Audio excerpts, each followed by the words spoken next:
자, 오늘은 우리가 성경을 읽으면서 서로 모순되는 듯한 성경 본문들을 만날 때에 이것을 어떻게 해석해야 될 것인가 하는 문제를 좀 생각을 해 보도록 하겠습니다.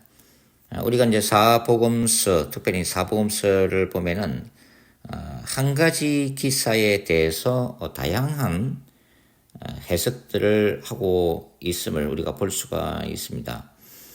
그리고 그런 유사한 본문들을 서로 대조하면 그 어떤 뭐랄까요, 그 상호 부딪히는 듯한, 상호 모순되는 듯한 그런 표현들을 우리가 만나게 되죠. 오늘은 마태복음 27장에 기록되어 있는 가룟 유다의 죽음 에피소드와 사도행전 1장의 가룟 유다의 죽음 이야기를 서로 비교하면서 한번 생각을 해보도록 하겠습니다. 먼저 마태복음 27장 한번 읽어보죠. 마태복음 27장 3절부터 10절까지 가룟 유다의 죽음에 대해서 마태는 어떻게 기록하고 있는지를 한번 읽어보도록 하겠습니다. 그때 예수를 판 유다가 그의 정죄됨을 보고 스스로 뉘우쳐 그 은 30을 대제사장들과 장로들에게 도로 갖다 주며 이르되 내가 무죄한 피를 팔고 죄를 범하였도다 하니 그들이 이르되 그것이 우리에게 무슨 상관이냐 네가 당하라 하거늘 유다가 은을 성수에 던져놓고 물러가서 스스로 목매어 죽은지라. 그 유다가 예수님을 판 대가로 받은 은 30을 대제사장을 찾아가서 그것을 리턴하는 장면이죠. 그리고 그 후에 유다가 스스로 목매어 자살했다고 기록되어 있습니다. 6절 대제사장들이 그 은을 거두며 이르되 이것은 피값이라 성정고에 넣어둠이 옳지 않다 하고 언론한 후 이것으로 토기장이의 밭을 사서 나그네의 묘지를 삼았으니. 자, 이제 대제사장들이 가룟 유다가 되돌려준 그 돈을 이제 피값으로 지급했다는 거죠. 그러니까 부정한 돈으로 이제 지급을 하고 그것을 성전 헌금함에 보관하는 것이 아니라 그 돈을 가지고 언론에서 토기장이의 밭을 사서 오가는 그 나그네들의 시신을 묻을 수 있는 공동묘지로 삼았다 그런 얘기죠. 그래서 8절 그러므로 오늘날까지 그 밭을 피밭이라 일컬느니라. 이에 선지자 예레미야를 통하여 하신 말씀이 이루어졌나니 일렀으되 그들이 그 가격 매겨진 자 곧 이스라엘 자손 중에서 가격 매긴 자의 가격 곧 은 30을 가지고 토기장이의 밭값으로 주었으니 이는 주께서 내게 맹하신 바와 같으니라 하였더라. 그래서 왜 이 밭이 피밭으로 불렸는지 그리고 이것이 구약의 예언을 어떻게 이루었는지를 설명을 하고 있습니다. 자, 그 다음에 사도행전 1장에 나와 있는 가룟 유다의 죽음에 대한 기사 읽어보죠. 사도행전 1장 17절부터 읽어보겠습니다. 이 사람은 본래 우리수 가운데 참여하여 이 직무의 한 부분을 맡았던 자라. 가룟 유다죠. 18절 이 사람이 불의의 삭스로 밭을 사고, 자, 여기서는 가룟 유다가 밭을 산 것으로 되어 있습니다. 후에 몸이 곤두박질하여 배가 터져 창자가 다 흘러나온지라. 가룟 유다의 비참한 모습이죠. 19절 이 일이 예루살렘에 사는 모든 사람에게 알려져 그들의 말로는 그 밭을 아겔다마라 하니, 이 아겔다마는 아람어죠. 아겔다마라 하니 이는 피밭이라는 뜻이라. 사도행전의 저자 누가는 이 아람어 아겔다마라는 이 전승까지 찾아내서 기록을 해놓고 있습니다. 20절 10편에 기록하였으되 그의 거처를 황폐하게 하시며 거기 거하는 자가 없게 하소서 하였고 또 일렀으되 그의 직분을 타인이 취하게 하소서 하였도다. 이렇게 이제 10편의 말씀을 가져와서 이 말씀이 이루어진 것으로 이렇게 기록을 해놓고 있습니다. 자, 여기서 우리가 이제 마태복음 27장과 사도행전 1장이 사실 이제 가룟 유다의 죽음이라고 하는 똑같은 주제에 대해서 서로 다른 방식으로 어찌 보면 모순되는 듯한 방식으로 기록하고 있음을 우리가 이제 볼 수가 있는 거죠. 그래서 이 두 본문을 하나의 이제 사건을 묘사하는 것으로 보고 이제 통합하고 조화시키려고 하는 신학자들과 설교자들이 이제 있었습니다. 특별히 이제 뭐 고신이나 총신 계열, 그 다음에 얼마 전에 작곡하신 강해 설교자 잠 메가드, 그 다음에 불가타 성경 뭐 등등도 이런 식으로 이제 해석을 하고 있어요. 그러니까 마태복음 27장은 가룟 유다가 자살한 사건이고 사도행전 1장은 자살한 이 가룟 유다 그 이후에 그의 그 몸에 벌어진 비참한 상황을 설명하는 것으로 이렇게 해석을 했다고 하는 거죠.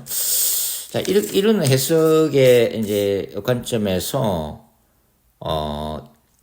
어떤 그 추측이 나왔냐면, 특별히 이제 뭐 초대 교부들도 그렇게 해석한 것 같아요. 이제 가룟 유다가 자살한 곳이 어디냐? 예루살렘 남쪽 흰놈 골짜기 절벽이었다. 이렇게 이제 추정을 한 거죠. 그래서 절벽 위에 있는 나무에 이제 목을 매달았고 그 밑은 이제 낭떠러지죠.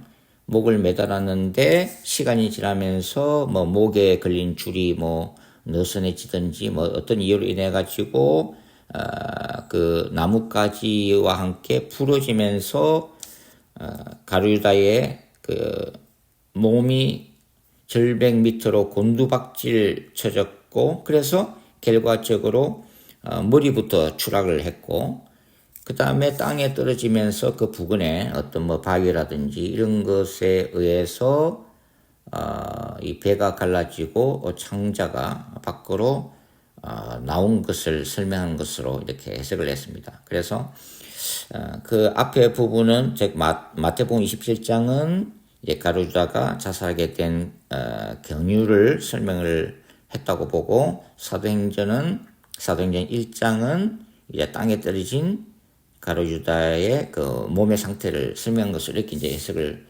했다고 하는 거죠.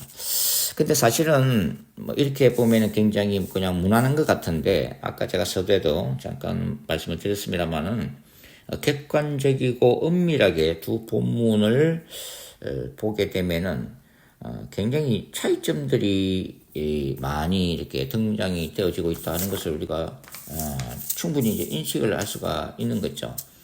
즉 마태복음 27장에서는 이 가룟 유다가 어떻게 죽게 되었는가를 분명히 목을 메었다라고 기록을 해놓고 있습니다. 그런데 사도행전 1장은 가룟 유다의 죽음의 직접 원인을 뭐로 보냐면 몸이 뭔가에 부딪혀서 터졌기 때문에 죽었다 이렇게 보고 있는 거예요. 아까 말씀드린 것처럼 마태복음 27장은 분명히 가룟 유다가 자살했다는 것을 명시를 하고 있는데, 사도행전 1장에는 가룟 유다가 자살했다는 언급이 없습니다.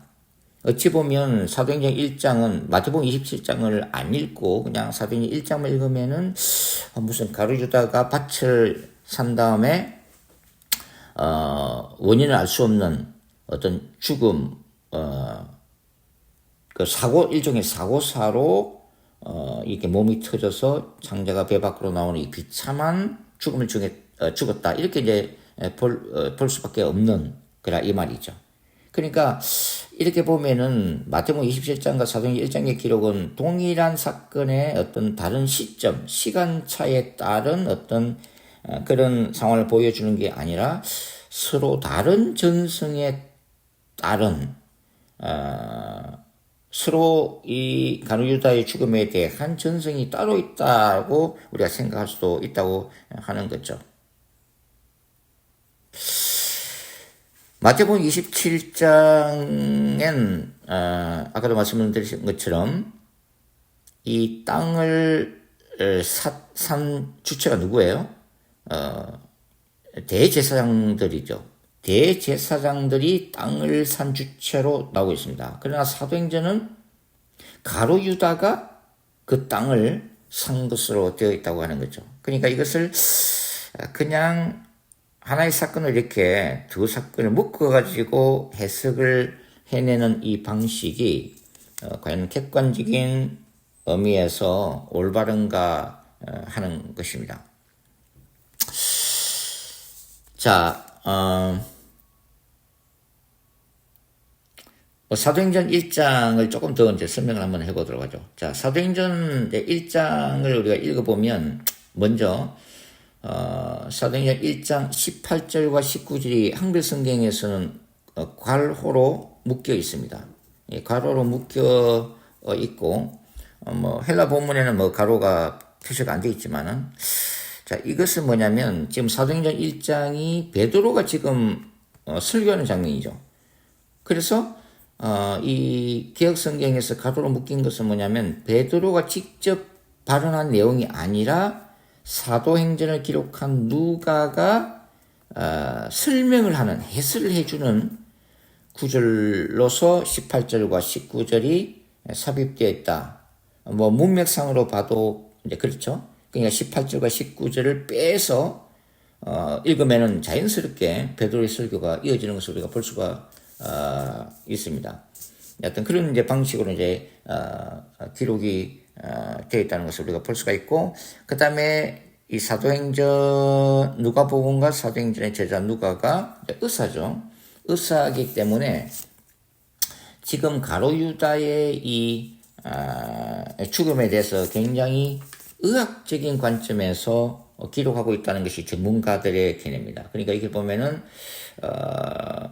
이 가룟 유다가 이제 배가 터졌다, 그리고 장기가 흘러나왔다, 이런 것들은 고대 의학이나 시신 묘사에 사용된 전문 용어들이라고 하는 거죠. 그래서 누가는 자신이 의사이기 때문에 생략적인 관점에서 구체적으로 기술을 했고, 그 다음에 누가는 역사가이기도 하죠. 그래서 이 누가복음이나 사도행전의 기술자 누가가 모든 사실들을 자기가 직접 조사해서 이 누가복음과 사도행전을 기록했다고 지금 저기 적고 있잖아요, 그죠? 그래서 역사가이면서 동시에 우리가 얘기하고자 하는 것은 마태나 누가가 가룟 유다의 죽음이라고 하는 역사적 사실에 기초해서 기술을 하지만은 또 마태나 누가는 일종의 신학자라고 하는 거죠. 그러니까 당시에 가룟 유다의 죽음에 대해서 여러 가지 전승들이 있었다고 하는 거죠. 그것이 기록으로 내려오든 아니면은 구두로 내려오든 그런 어떤 전승들이 있었고, 마태는 마태복음 27장에 있는 이 가룟 유다가 목음에서 자살을 했고 그 땅을 대제사장들이 사서 나그네들의 공동 머주로 삼았다고 하는 어떤 전승을 취해서 이 마태복음 안에 기록을 하면서 마태가 이제 얘기하고자 하는 것은 뭐냐면, 이 마태복음의 수신자들이 구약의 예언을 잘 알고 있는 사람들이잖아요, 그죠? 유대인들이잖아요.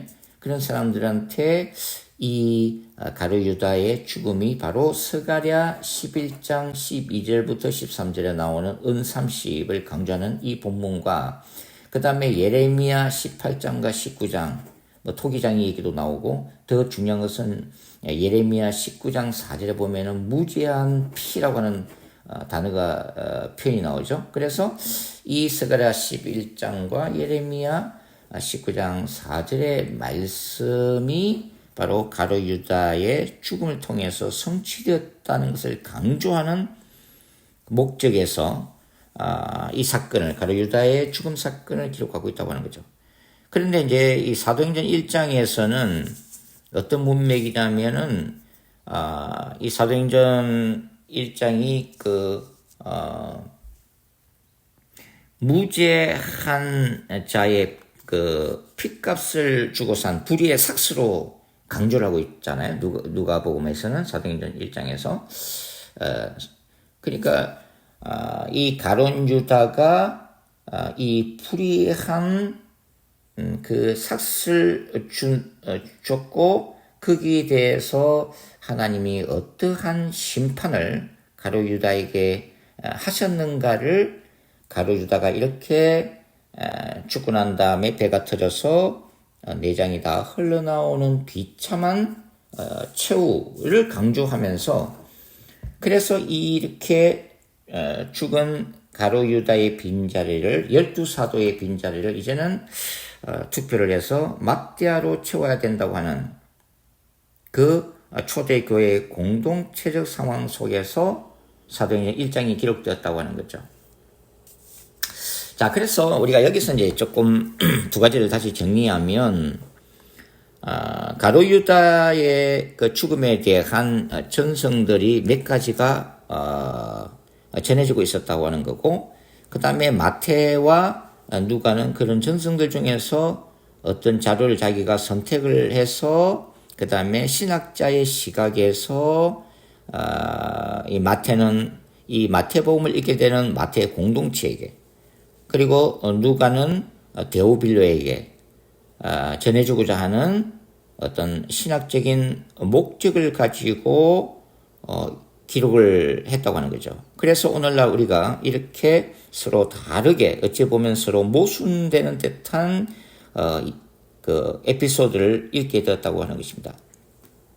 자, 근데 여기서 이제 우리가 늘 얘기하는 것은 그럼 어느 게 맞느냐를 늘 따지고 이제 질문하잖아요. 그죠? 그러면은 마태가 맞냐?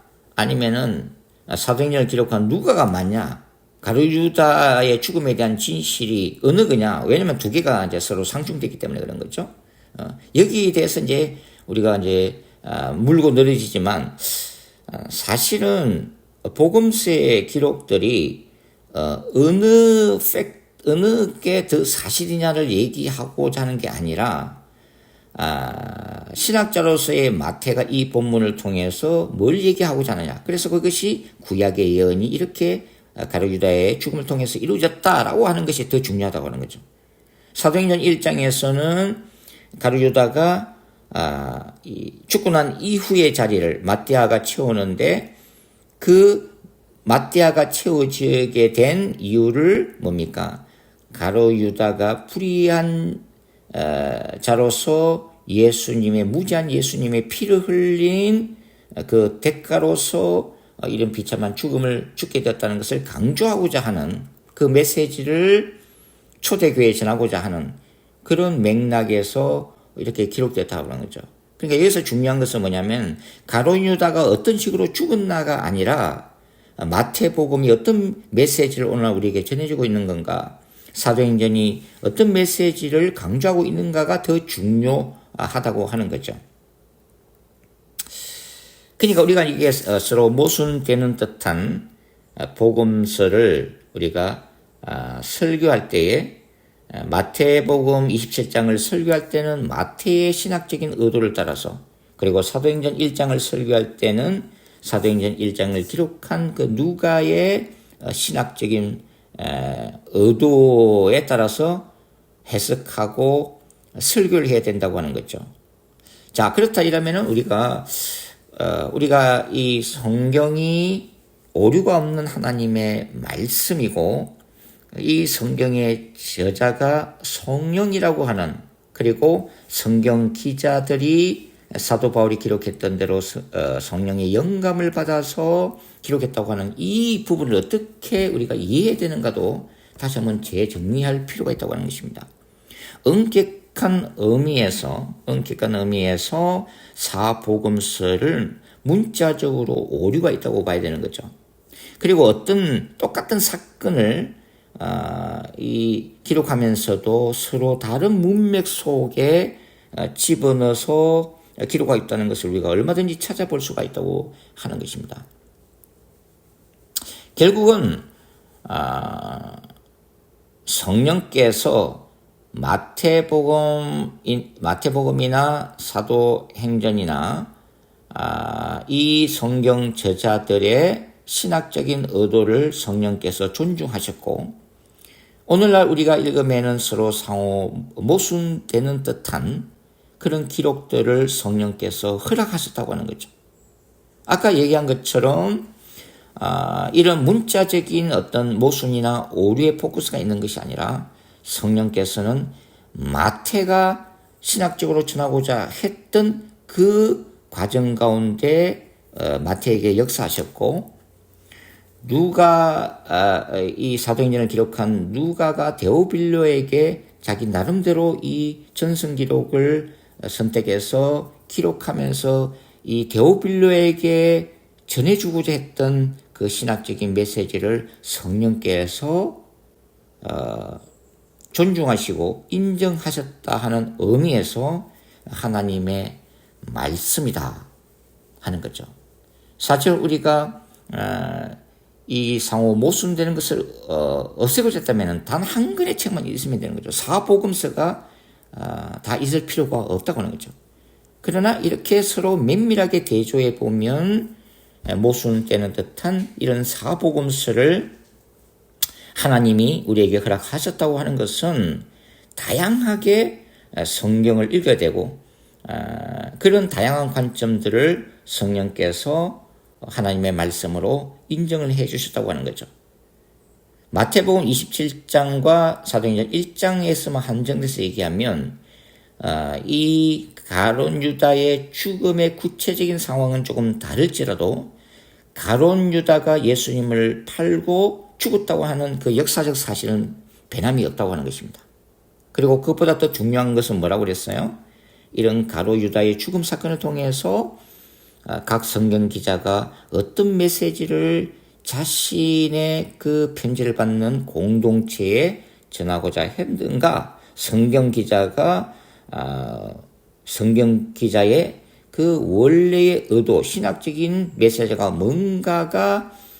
뭔가인가를 찾아내는 것이 중요하고, 그것이 바로 성령의 감동이며 우리가 최종 편집되어 있는 이 오늘날 성경을 서로 비교하면서도 각자 마태복음이 전하고자 하는 메시지, 사도행전이 전하고자 하는 메시지가 서로 다양하다는 것을 우리가 인정하고 받아들이는 것이 바람직한 성경 해석학적 이해다 하는 것을 우리가 알 수가 있겠습니다. 그래서 오늘은 이렇게 마태복음 27장과 사도행전 1장의 가룟 유다에 관한 본문들을 우리가 읽으면서 상호 모순되는 듯한 이런 본문들을 우리가 어떻게 해석해야 될 건가를 성경 해석학적인 관점에서 한번 생각을 해봤습니다. 감사합니다.